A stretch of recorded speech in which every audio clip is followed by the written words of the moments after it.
Psychiatrists think and say that children can be exposed to screens from the age of 3 years.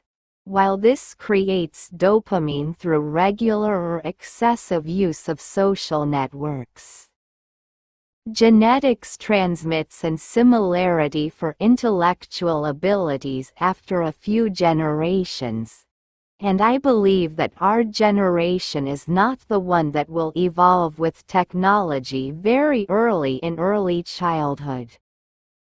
For a tech native like me, this question is clear and non-negotiable. The new generation that is mine will have to repair or limit the human damage of previous generations in several areas, such as the cosmetic and food chemical industry, atmospheric pollution, climatic damage, environmental stress and exciting substances to the cognitive functions. I repeat, our generation called Generation Z is the one that has experienced a healthy adaptation to technology, since we have evolved and grown up with these technologies.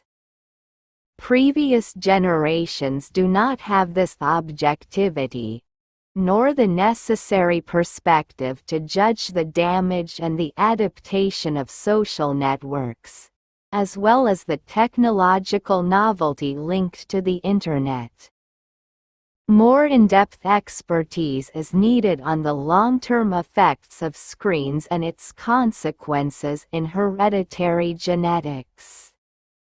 What is certain is that the speed of technological progress is not harmless for children, and this must be controlled and regulated. Generation Z thinks everything is chaotic and the others before them are worry.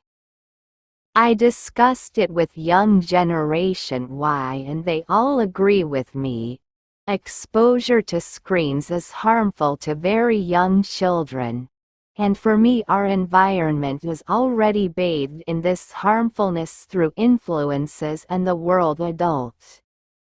Some millennials think all screens are crap, and others think our world will go from complete abundance to total, lasting drought, due to the depletion of all of our planet's natural resources.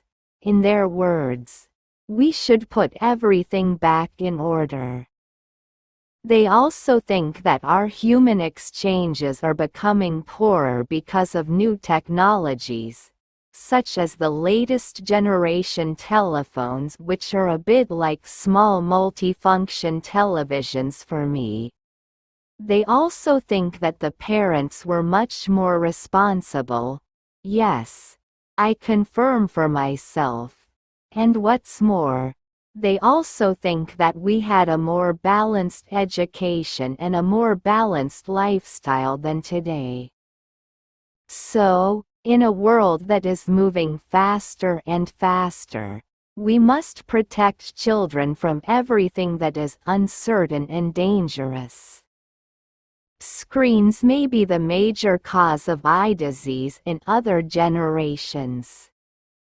I have already said it before. Children must develop all their cognitive and intellectual capacity before knowing the other face of the adult world, which is the virtual world of the Internet. This is our world and not that of very young children. So, we do not have to impose our universe and its rules on them. I remember that television in the past stopped on a still image when all the programs were finished. Now it's quite the opposite, since today's television replays the same programs several times until to next new program. And all this without any interruption. Children must understand the first elementary reality of our world, and it is clear. No screen before the age of 10 for me. It's non-negotiable. Our destruction phase has already started. When the trend reverses and the world has fewer problems, everything will finally be better. Thanks.